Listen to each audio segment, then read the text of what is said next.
दिगंबरा दिगंबरा श्रीपादवल्लभ दिगंबरा दिगंबरा दिगंबरा श्रीपादवल्लभ दिगंबरा दत्त दिगंबर दिगंबरा अवधूत चिंतन दिगंबरा दिगंबरा दिगंबरा श्रीपादवल्लभ दिगंबरा दिगंबरा दिगंबरा श्रीपादवल्लभ दिगंबरा अवधूत चिंतन श्री गुरुदेव दत्त।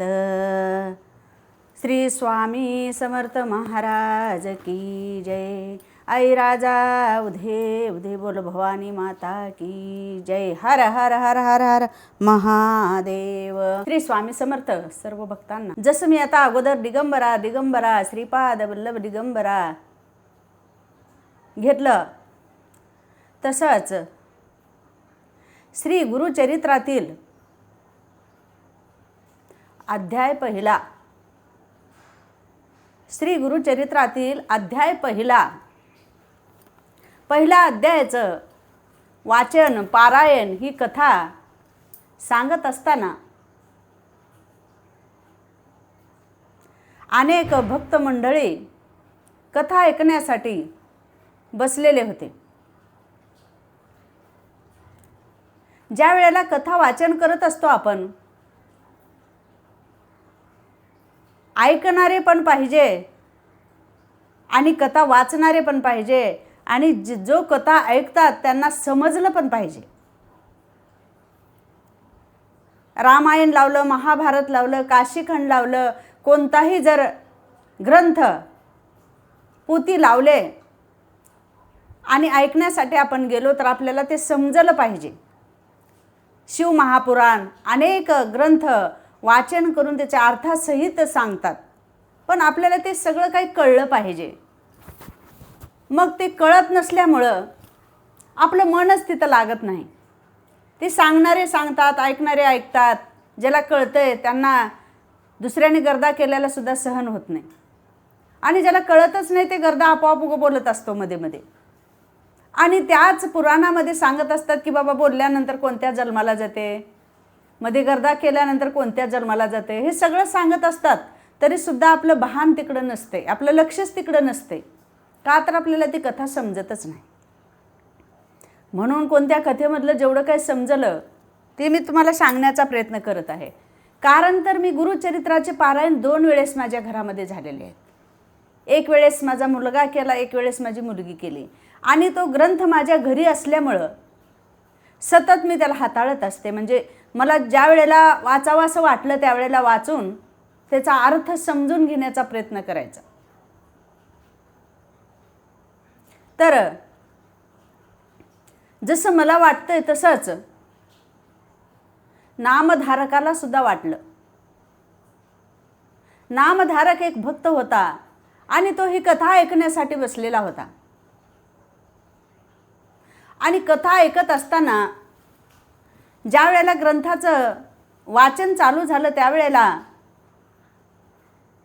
अगोदर गणपतीची पूजा करून श्री गणेशाय नमः, अगोदर सर्वात प्रथम गणरायाला वंदन करून मग पुढं ब्रह्मानंदम परमसुखदम ब्रह्मा विष्णूला वंदन करून आपल्या गुरुला वंदन करून प्रत्येक ओळीचं खूप सुंदर असं अर्थ आपल्याला सांगितलेला आहे। आम्ही टी व्हीवर ऐकतो, आम्ही कुठं पोथी लावलं तिथं ऐकतो, कुठं तर मंदिरात गेला ऐकतो, एवढं सुंदर वर्णन सांगतात। खूप काही आहे ग्रंथामध्ये, एका एका ओळीचं ऐकण्यासारखं खूप काही आहे, पण तेवढं ज्ञान आपल्याला तेवढं लई सांगण्या इतकं आपल्याला नाही। जे मोठाडे मला कळतंय तेवढंच मी सांगणार आहे। तर सुपारीची पूजा करून गणरायाचे वंदन करून गणरायाला अगोदर बोलावतात। मग गणराया आल्यानंतर ब्रह्मा विष्णू महेश ब्रह्मानंदम परमसुखदम केवलम ज्ञानमूर्ती द्वंद्वातीतम गगनसदृशम तत्त्वमस्यादिलक्ष्यम एकम नित्यविमलवचलम सर्वधी साक्षीभूतम भावातीतम त्रिगुणरहितम सद्गुरुम तन्मामे। गुरुर्ब्रह्मा गुरुर्विष्णू गुरुर्देवो महेश्वरा गुरु साक्षात परब्रह्म तस्मै श्री गुरुवे नमो नमः। गुरुला सुद्धा वंदन करून सुंदर अशा पहिल्या अध्यायाचं वाचन आणि अर्थासहित सांगणं चालू आहे. दत्त गुरुची कृपा, नरसिंह सरस्वतीची कृपा, स्वामी आई श्री स्वामी समर्थाची कृपा आणि नामधारी तिथं ऐकायला बसलेला आहे. नामधारी भक्त तिथं ऐकण्यासाठी बसलेला आहे. मग आता पुढं हे ग्रंथ वाचत वाचत सांगत ओळीनं ओळ पुढं चाललेली आहे. तर ग्रंथाला सांगण्याला, त्या कथेला चालू झालेला आहे.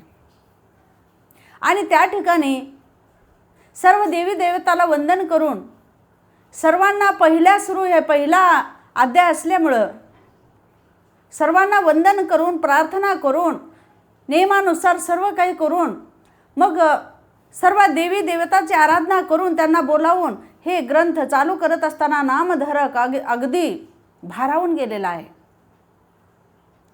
आणि आपापल्या मनामध्ये विचार करत असतो नामधारक की बाबा दत्त प्रभूचं दर्शन मला कधी होईल, अमरजा संगमावर जाऊन मी कधी स्नान करीन आणि दत्ताची ही कोमल मूर्ती, दत्ताचे हे कोमल चरण मी कधी जाऊन पाहीन, अशा अनेक डोक्यामध्ये त्याच्या विचार. आणि मग ही पोथी पुढं चालू झालेली आहे. ते सांगत असताना नामधारक विचार केला.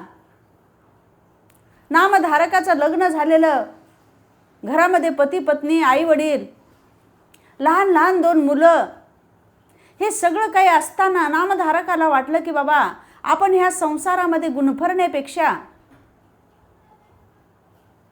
आपण गाणगापुराला जावं, ग्रंथाचं पारायण करावं, दत्तप्रभूची सेवा करावी आणि आपण मधुगिरी मागावं, असं आपलं स्वप्न बघायला चालू केले. आणि त्याच पद्धतीनं त्यांनी दत्तप्रभूचा ध्यास लागला. दिगंबरा दिगंबरा, श्रीपाद वल्लभ दिगंबरा दिगंबरा, हे सतत त्याच्या मनामध्ये यायला लागलं. आणि असं करता करता 1-2 दिवस गेले. विचार की कधी मी जाईन आणि कधी मी दत्तमूर्ती पाहीन, कधी मी सद्गुरूला पाहीन, हे ध्यास लागून गेला. हे बघा, आपल्याला ध्यास लागला पाहिजे कोणत्याही गोष्टीचा. मी तुम्हाला सतत सांगत असते की बाबा ध्यास मनामध्ये पाहिजे. आपल्या मनामध्ये कोणत्याही एखाद्या गोष्टीचा ध्यास लागतो. तसाच सद्गुरू चरण आपल्याला दिसले पाहिजे, हा ध्यास आपल्या मनामध्ये पाहिजे. तसा ध्यास त्या नामधारकाला लागला. 1-2 दिवस जाऊ दिले आणि ह्या संसार रूपी ह्या मायाजाळामध्ये आपल्याला काहीच ठेवलेलं नाही आणि आपण सरळ आता इथून निघून जावं असा विचार केला. आणि असा विचार करून एके रात्री, आता सांगून जर आपण घरी गेलो तर आपल्याला जाऊ देणार नाहीत असा विचार करून रात्री झोपेमध्ये सर्वजण घरचे गाढ झोपेमध्ये असताना नामधारक हळूच उठला आणि चोर पावली घराच्या बाहेर पडला. जाता पायाने चलत जात असताना रात्र संपली, दिवस निघाला. आणि मी कधी जाईन आणि मी जोपर्यंत गाणगापूरला जाणार नाही, सद्गुरू मूर्ती मी पाहणार नाही, त्यांचे चरण स्पर्श मी करणार नाही, तोपर्यंत मी अन्नाला सुद्धा वर्ज करीन असा संकल्प मनामध्ये केला आणि पायाने चलत गाणगापूरला निघाला. जात असताना खूप ऊन, त्या उन्हामध्ये चालत जात असताना तहान भुकेने व्याकुळ झाला. पाणी प्यायचं नाही, जेवण करायचं नाही, पुढं चालायचं आणि आपल्या श्वासाबरोबर परमात्माचं नाव घ्यायचं. दिगंबरा श्रीपाद वल्लभ दिगंबरा, केव्हा मी अमरजा संगमावर जाईन आणि केव्हा मी ते नदी पाहीन, हे संगमाचं मी पाणी नितळ पाहीन आणि तिथं मी स्नान करीन आणि स्नान करून मी दत्तप्रभूचं दर्शन घेईन आणि दुपारच्या वेळेला मी मधुगिरी मागन. हे सगळं काही त्याच्या मनामध्ये यायला लागलं. किती उत्सुकता त्याच्या मनामध्ये आहे, मी तिथं जाऊन काय करणार आहे. नाहीतर आपल्याला काय वाटतंय, हे पायानं चलत कुठं जायचं आहे, गेलं एकदा एसटीनं गेलं आणि देवाच्या चरणावर मस्तक ठेवलं आणि परत फिरलं, चला आपलं काम झालं, असं आता आपल्याला वाटत असतं. पण त्या नामधारकाला तसं वाटलेलं नाही. ध्यास लागला त्याला, ध्यास, ओढ लागली जीवाला. काटे कुटे रणरण त्या उन्हामध्ये चालायला लागला, व्याकुळ व्याकुळ झाला. आता करायचं तरी काय. पुढं जात असताना मागे बघावं, अरण्यामधून चालत असताना भीतीचं वातावरण निर्माण झालं. आणि त्या वनामधून जात असताना अनेक तिथं प्राणी, जंगलामधून जात असताना मग ह्याला वाटायचं नामधारकाला की बाबा एखादी वाघ आला आणि मला जर खाऊन गेला, माऊली चांगलंच होणार आहे. मला जर वाघ आला आणि एखाद्या प्राण्याने जर मला खाऊन गेला तर मी ह्या दत्तप्रभूच्या भूमीमध्ये, मला जर वाघाने खाल्ला आणि माझा जर आत्मा पावन होईल, माझं शरीर पावन होईल, ह्या भूमीमध्ये, पावन भूमीमध्ये मला जर वाघाने खाल्ला तर सुद्धा चांगलंच आहे. असं म्हणून भीती न बाळगता निर्भय होऊन तो पुढं चालायला लागला. चालत चालत चालत आता थोड्याच एखादी दिवसामध्ये आणखी गाणगापूर जवळ येणार आहे. त्यावेळेस भुकेने व्याकुळ होऊन जीभ टाळूला चिटकायला लागली, आवाजमधून येईना गेला तोंडातून. मग आता त्यावेळेला काय करायचं. एक झाड बघून तिथे कोसळला आणि हळूच आवाजात म्हणायला लागला, हे परमात्मा, हे परमेश्वरा, सद्गुरुनाथा, हे दत्तप्रभू, कसं रे माझी एवढी परीक्षा पाहतोस. हे दयाघना, तुला कशी माझी कीव येत नाही. आणि मला तुझ्या चरणाची ओढ लागलेली आहे. मला कधी भेटावं असं झालेलं आहे आणि या संसारामध्ये काहीच ठेवलेलं नाही. परमात्मा, परमेश्वरा, मला संगमावर यायचं आहे आणि मला तुमच्या चरणाचं दर्शन घ्यायचं आहे आणि मला तिथंच राहायचं आहे, असं माझ्या मनामध्ये मी संकल्प करून बाहेर पडलेला आहे. आणि परमात्मा, परमेश्वरा, मला एकदा सुद्धा तुम्ही भेट का देत नाही. माझ्या समोर येऊन मला दर्शन का देत नाही. असं एवढं माझं पाप आहे का. मी कुठलंच पुण्य थोडं सुद्धा केलेलं नाही का.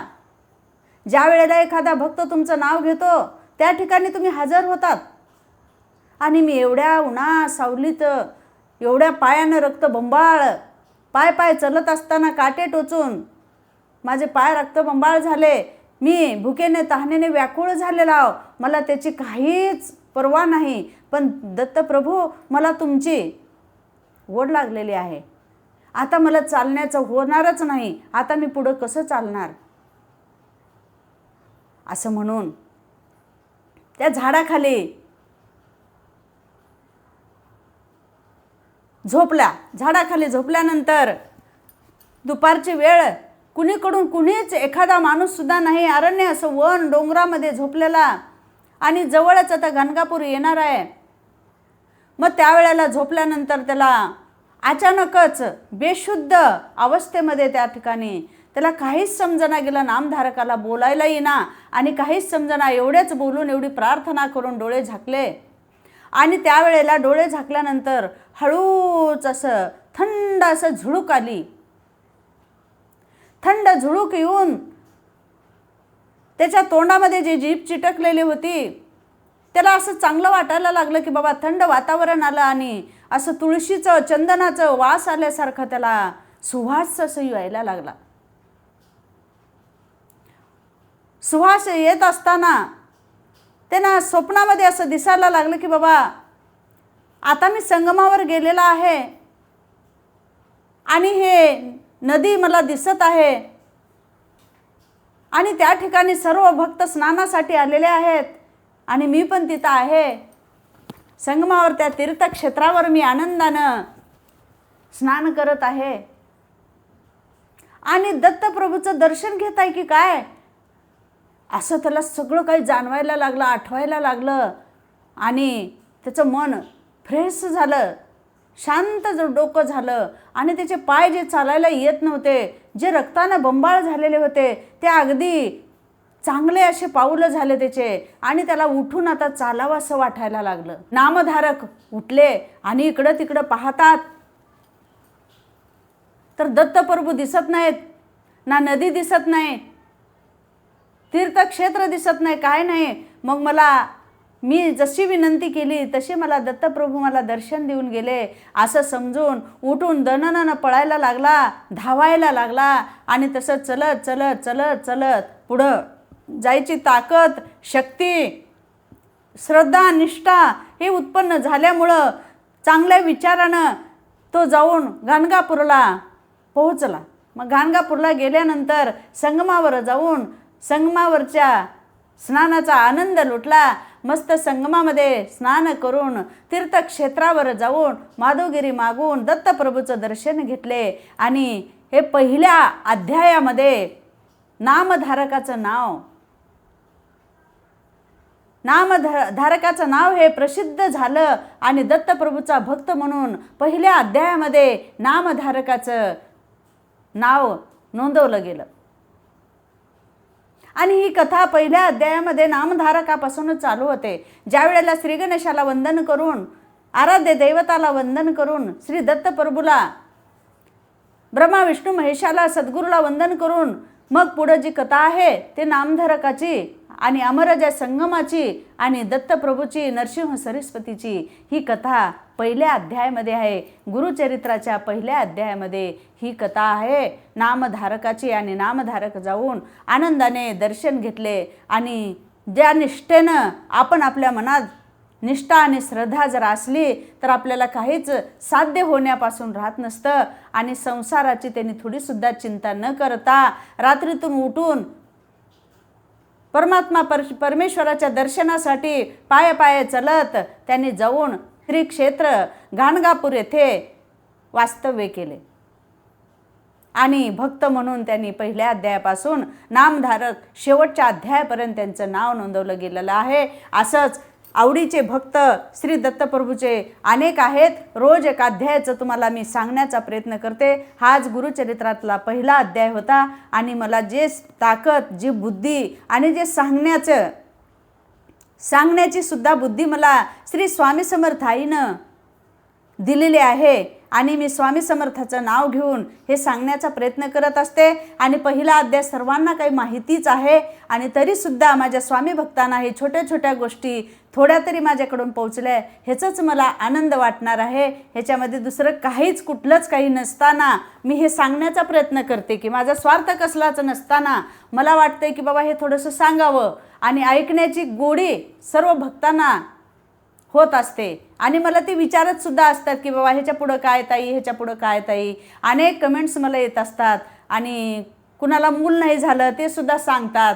आणि स्वामी आईच्या कृपेनं जे काही होतंय, संतान गोपाल ही सेवा मी कुणाला एका भक्ताला सांगितलेली आहे. कुणाला कोणते संकट आले तारक मंत्राचा उपाय मी सांगितलेला आहे. आणखी कुणाच्या घरामध्ये कर्जापोटी काही कटकटी होत असतील तर मी रोज स्वामी समर्थ चरित्र सारामृताचे 3 अध्याय घेण्यासाठी मी सांगितलेलं आहे. आणखी कुणाचं लग्न जमत नसेल तर त्यांच्या घरी सुद्धा 11 गुरुवार करण्याचा संकल्प करण्यासाठी मी सांगितलेला आहे. आणि त्या भक्तांनी केलेलं आहे आणि त्यांच्या हाताला यश सुद्धा आलेलं आहे. स्वामी आई स्वतः त्यांच्या घरामध्ये जाऊन न सोडती तया जया स्वामी घेती हाती ही संकल्पना आणि हे शब्द खरे हे ठरत आहेत. स्वामी आईचं नाव घेतलं आणि वायाला गेले असं ऐकायला मिळणार नाही. अशक्य ते शक्य करतील स्वामी, अशक्य ते शक्य करतील स्वामी. श्री स्वामी समर्थ, श्री स्वामी समर्थ.